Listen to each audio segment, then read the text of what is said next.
वेद पाठशाला में आपका हार्दिक स्वागत है।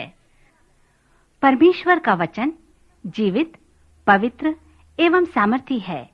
आशा है कि आज के वचन से आपको आत्मिक लाभ होगा। तो लीजिए प्रस्तुत है ये संदेश।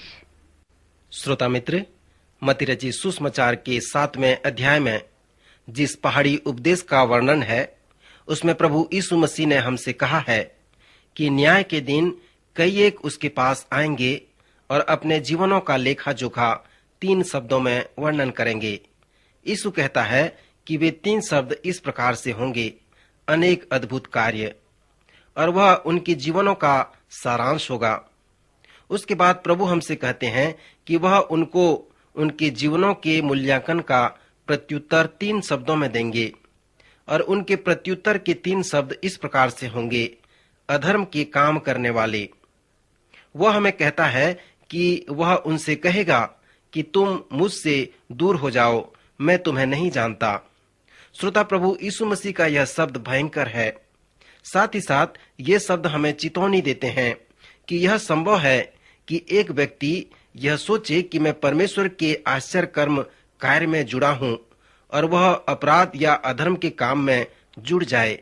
किसी ने कहा है कि जब हम स्वर्ग जाएंगे तो वहां पर कई बातों में से एक बात पर जो जबरदस्त झटका लगेगा वह यह है कि वहां पर ये देखने को मिलेगा कि जिसे हम परमेश्वर का कार्य समझते थे वह परमेश्वर का कार्य नहीं होगा, बल्कि शरीर का कार्य होगा।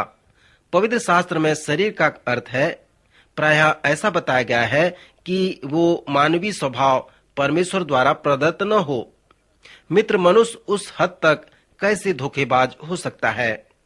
जब हम पुराने नियम में एजरा व नेहमाया की पुस्तक का अध्ययन करते हैं, जिसे मैं पुराने नियम का संयुक्त सुसमाचार कहता हूं, जहां पर हमें इस प्रश्न का उत्तर मिलता है।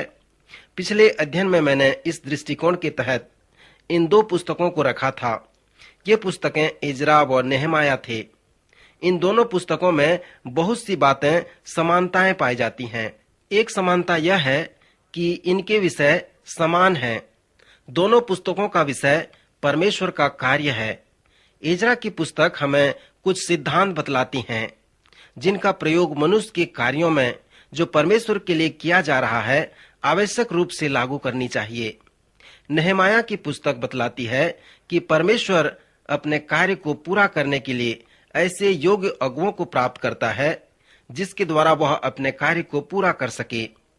मित्र, हम एजरा व नेहमाया की पुस्तक का एक साथ सर्वेक्षण कर रहे हैं, क्योंकि पुराने नियम में दोनों पुस्तकें जुड़वे हैं।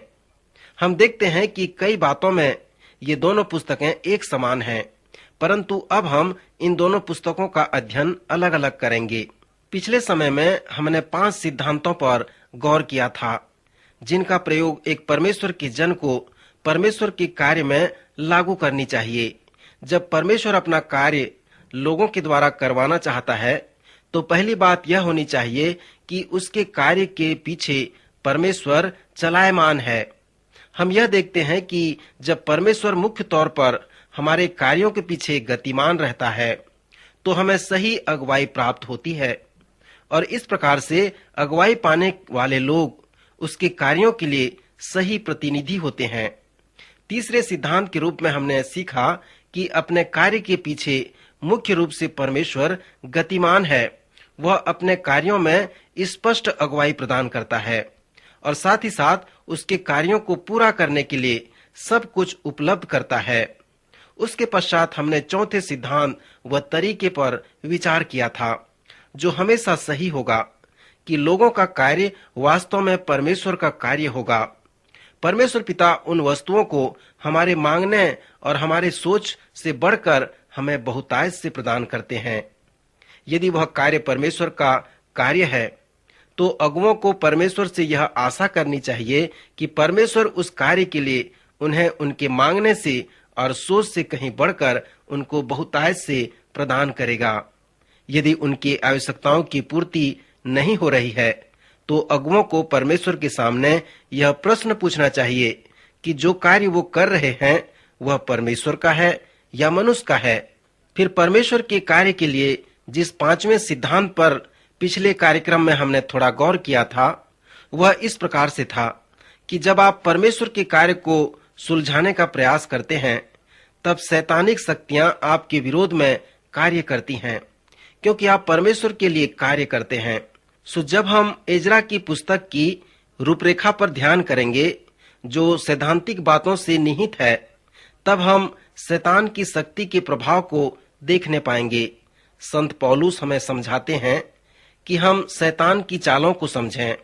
हमें शैतान की चालाकी से कभी भी अज्ञात नहीं रहनी चाहिए। शैतान धोखा देने वाला है। वह नकल करना व धोखा देना पसंद करता है और वह हमें परमेश्वर की सर्वोत्तम योजना से भटका देता है। सर्वोत्तम का सबसे बड़ा शत्रु अच्छा होता है। दूसरे शब्दों में, अच्छा सर्वोत्तम का सबसे बड़ा शत्रु है। जब परमेश्वर आपके द्वारा कार्य कर रहा है, तो आप उसके सर्वोत्तम आशीषों का अनुभव करेंगे। क्योंकि शैतान बहुत ही धूर्त है। वह जानता है कि आपको बैंक डकैती के लिए उकसाकर और परमेश्वर के कार्य से आपको हटाकर अपनी योजना में 100% सफल नहीं हो सकता, परंतु आपकी वह ऐसी परीक्षा करेगा कि आप कुछ अच्छे कार्य तक ही सीमित हो सको और सर्वोत्तम कार्य न कर सको। यदि आपको परमेश्वर एक मेडिकल मिशनरी बनाना चाहता है और यदि वह आपके लिए परमेश्वर की सर्वोत्तम योजना है, तब शैतान चाहेगा कि आप एक अच्छे डॉक्टर बने। शैतान आपसे आपके घनिष्ठ मित्रों के माध्यम से कहेगा, अरे मेडिकल मिशनरी बन के क्या करोगे? यहाँ पर तो अस्पताल में डॉक्टरों की आवश्यकता है, यहीं पर डॉक्टर बन जाओ। सो मित्र, इस प्रकार से शैतान हमें परमेश्वर के कार्य और उसकी योजना से अलग करना चाहता है। मैं उस सिद्धांत पर विचार करते हुए कहूंगा जो कि एजरा की पुस्तक में वर्णित है। यह सिद्धांत वहां आवश्यक रूप से कार्यकारी हो जहां एक मनुष्य के द्वारा किया हुआ कार्य परमेश्वर का कार्य हो। फिर छठवां सिद्धांत जो एजरा द्वारा हमारे लिए प्रतिपादित है, वह उस सिद्धांत से जुड़ा हुआ है जो कि हमने अभी अभी देखा था। अर्थात जब आप परमेश्वर का कार्य करते हैं तो आप विरोध की भी उम्मीद रखें। कभी कभी जब आप अच्छे कार्य की मंशा करते हैं, तब तुरंत विरोध को सामना करना पड़ता है। फिर आप अपने आप से प्रश्न पूछने लगते हैं कि क्या मैं संकेत से चूक गया हूँ? क्या मुझे सही दिशा निर्देशक नहीं मिला? आखिर क्या गड़बड़ी है? ये प्रश्न दर्शाते हैं कि यदि हम परमेश्वर का कार्य कर रहे हैं तो हमारे साथ ये विरोध नहीं होनी चाहिए। परंतु मित्र, यह सत्य नहीं है। शैतान का कार्य तो यही है कि परमेश्वर के कार्य में संदेह उत्पन्न करना। वह हमेशा परमेश्वर के कार्य में विरोध उत्पन्न करता है। सो जब हम परमेश्वर का कार्य करते हैं तो हमें भी विरोध का सामना करना पड़ेगा। जब प्रभु यीशु मसीह ने अपने शिष्यों से कहा कि वह क्रूस पर प्राण देगा, फिर उसने अपने शिष्यों से पूछा कि लोग मेरे विषय में क्या कहते हैं और तुम मेरे विषय में क्या कहते हो? पतरस ने उत्तर दिया, तू जीवते परमेश्वर का पुत्र मसीह है। फिर यीशु ने उनसे कहा, शमौन, मैं तुझसे कुछ कहना चाहता हूँ। तू धन्य है, क्योंकि मांस और लहू ने नहीं, परंतु मेरे पिता ने जो स्वर्ग में है, यह बात तुझ पर प्रकट की है। मैं अपनी कलीसिया बनाऊंगा और तुम्हारे जैसे लोग ये कह पाएंगे कि यह क्या ही सुंदर बात है। मैं तुम्हारे जैसे प्रकाशन के अनुभवी रूपी नेव पर अपनी कलीसिया बनाऊंगा। उसी प्रकार से प्रभु ने कहा, मुझे कुछ और कहना है। मैं यरूशलेम जा रहा हूं और वहां पर मैं क्रूस पर चढ़ाया जाऊंगा। पतरस ने अनेक शब्दों में कहा, तुम कई बातों में उन्मादी हो। इस प्रकार कहकर पतरस ने प्रभु यीशु मसीह का विरोध किया। तब प्रभु ने पतरस को यह आश्चर्य बात कही। उसने पतरस को पतरस तक कहकर संबोधित नहीं किया, परंतु उसने उससे कहा, हे शैतान, तू मुझसे दूर हो जा। तुम परमेश्वर की ओर से नहीं, परंतु शैतान की ओर से बातें कर रहे हो। श्रोता, हमें इस ऋणात्मक शक्ति पर गौर करना चाहिए। यदि शैतान पतरस को इस्तेमाल कर सकता है, तो क्या आप समझते हैं कि वह आपको और मुझको भी इस्तेमाल कर सकता है? जब आप परमेश्वर के लिए कोई कार्य करेंगे तो विरोध अवश्य होगा और लगातार विरोध होता रहेगा, परंतु इसका मतलब यह नहीं है कि जब आपके सामने संकट हो, विरोध हो, तो परमेश्वर का कार्य नहीं किया जा सकता या परमेश्वर का कार्य नहीं हो सकता। विरोध तो होना ही है। इजरा की पुस्तक यह बताती है कि विरोध दो प्रकार के होते हैं और ये दो तरह से आते हैं। पहला बिना वजह के विरोध, जिसका आप अपेक्षा कर सकते हैं, और आंतरिक विरोध, जिसे आप संत पौलुस की पत्रियों में देख सकते हैं। संत पौलुस वास्तव में परमेश्वर के कार्य के लिए एक पात्र था। कुछ ही लोग इस प्रकार के होते हैं। एशिया में सुसमाचार प्रचार हेतु पतरस अपने इस शुभ अवसर के लिए कुरिन्थियों को लिखकर कहता है, एक महान व प्रभावशाली दरवाजा मेरे लिए खुला है और उसमें कई अड़चने भी हैं। सो जब खुला दरवाजा बड़ा है और सुसमाचार प्रचार के अवसर लाभप्रद हों, तो मुश्किलें भी बहुत बड़ी होती हैं। सो हमें उनकी अपेक्षा अवश्य करनी चाहिए। ये विरोध ही हमारे लिए प्रमाण स्वरूप हैं कि आप परमेश्वर के कार्य में संलग्न हैं। प्रकाशित वाक्य में एक पद है जहां इस प्रकार से है कि मैंने तुम्हारे सामने एक खुला दरवाजा रखा है, उसे कोई भी मनुष्य बंद नहीं कर सकता। मित्र, यह एक बड़ी प्रतिज्ञा है। जब आप परमेश्वर के लिए कार्य करते हैं, तब संसार में हमेशा आपको ऐसे लोग मिलेंगे जो आपको बधाई नहीं देंगे। कलीसियाई इतिहास में प्रमाणित होता है कि सच्चे मसीही सताए गए, जेल में डाले गए, उन्हें यातना दिए गए और अंत में मौत के मुंह में उन्हें ढकेल दिया गया। कई मसीहियों ने सताव के उस 8वें धन्य वचन की प्रशंसा नहीं की, अर्थात धन्य है वे जो सताए जाते हैं। सो जब हम परमेश्वर का कार्य करते हैं तो विरोध की अपेक्षा करें। ये विरोध अंदर और बाहर दोनों तरफ से आता है। इजरा की पुस्तक यह बताती है कि जब इस्राएली बंधुआई से वापस जाकर यरूशलेम मंदिर का पुनर्निर्माण किए, तब स्थानीय लोगों ने निरुत्साहित और डराने की कोशिश की। उन्होंने कुशरू राजा के पास संदेश भेजा कि ये लोग झूठे हैं।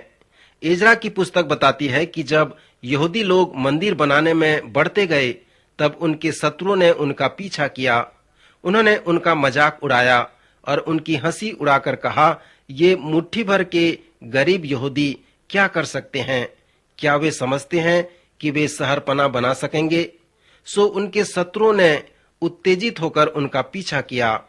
नेहमाया की पुस्तक यह बताती है कि जब वे शहरपना बना रहे थे, तो उनके एक हाथ में करनी और दूसरे हाथ में तलवारें थीं। बंधुआई से लौटे हुए लोग वास्तव में परमेश्वर के कार्य में लगे थे।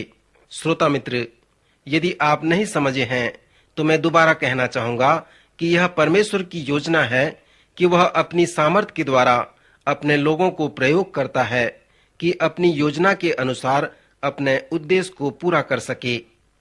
आज आपके सामने एक प्रश्न है। आपके जीवन को जांचिए। क्या आप परमेश्वर के लोगों में से हैं? क्या आप परमेश्वर के सामर्थ को अपने जीवन में अनुभव किए हैं? यदि नहीं किए हैं तो परमेश्वर पर विश्वास रखें, उसे अपना प्रभु, अपना स्वामी माने। प्रभु इन वचनों द्वारा आपको आशीष दे, आपकी सहायता करे। अभी आप सुन रहे थे कार्यक्रम वेद पाठशाला। श्रोता, हमें विश्वास है कि इस कार्यक्रम के द्वारा आपको आशीष मिली है। यदि इस कार्यक्रम के विषय में अधिक जानकारी प्राप्त करना चाहते हैं या बाइबल अध्ययन से संबंधित कोई प्रश्न हमसे पूछना चाहते हैं, तो आप हमें इस पते पर लिखें। हमारा पता है कार्यक्रम Ved Pathshala, Vishwavani, post box number 731, Faridabad 7, Haryana.